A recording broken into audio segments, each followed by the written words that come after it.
Assalamualaikum warahmatullahi wabarakatuh. Perkenalkan, nama saya Nazoda Fariskia. Saya merupakan seorang mahasiswi dari program studi ilmu hukum, Fakultas Syariah dan Hukum UIN Sunan Gunung Jati Bandung.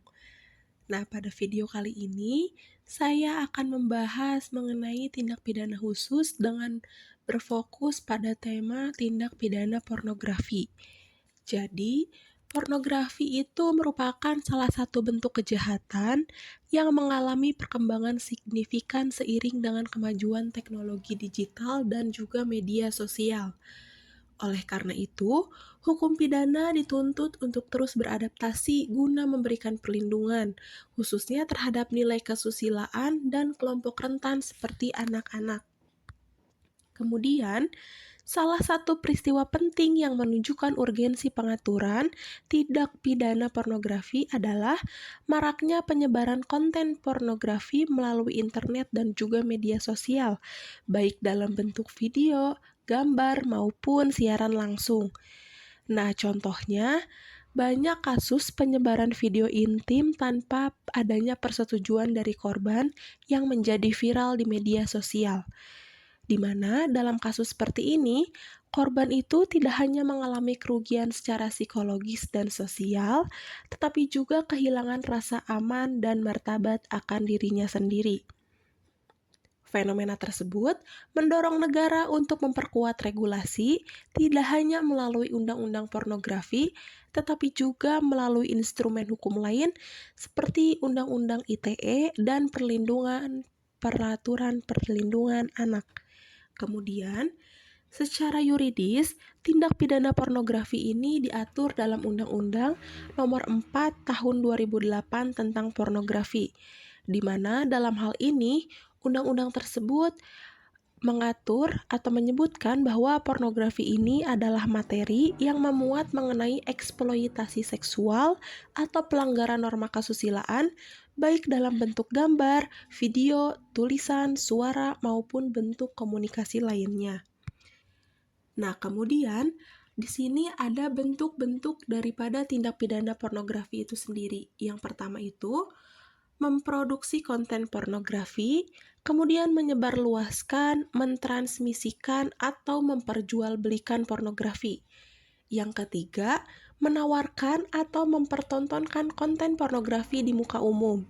Yang keempat dan yang terakhir, melibatkan anak dalam kegiatan pornografi, yang mana ini merupakan bentuk kejahatan serius.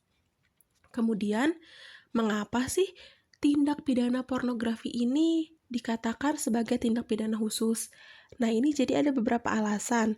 Yang pertama, bahwa tindak pidana pornografi ini diatur di luar dari pada Kitab Undang-Undang Hukum Pidana.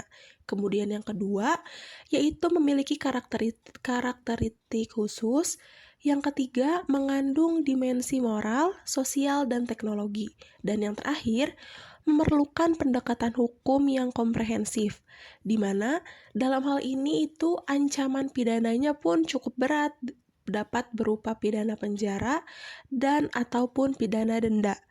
Kemudian terutama apabila melibatkan anak atau dilakukan secara terorganisir. Nah, menurut saya pribadi, pelajaran penting ya dari pengaturan tindak pidana pornografi ini adalah bahwa hukum itu tidak hanya berfungsi sebagai alat penghukuman, tetapi juga sebagai sarana perlindungan daripada harkat martabat manusia. Di mana pada era digital saat ini, batas antara ruang privat dan ruang publik ini menjadi semakin kabur. Oleh karena itu, hukum haruslah mampu menampung ataupun menjamin beberapa hal, di antaranya melindungi korban, menjamin kepastian hukum, dan juga mengikuti perkembangan teknologi. Nah, nilai yang paling relevan adalah perlindungan terhadap hak asasi manusia, khususnya hak atas privasi dan juga rasa aman.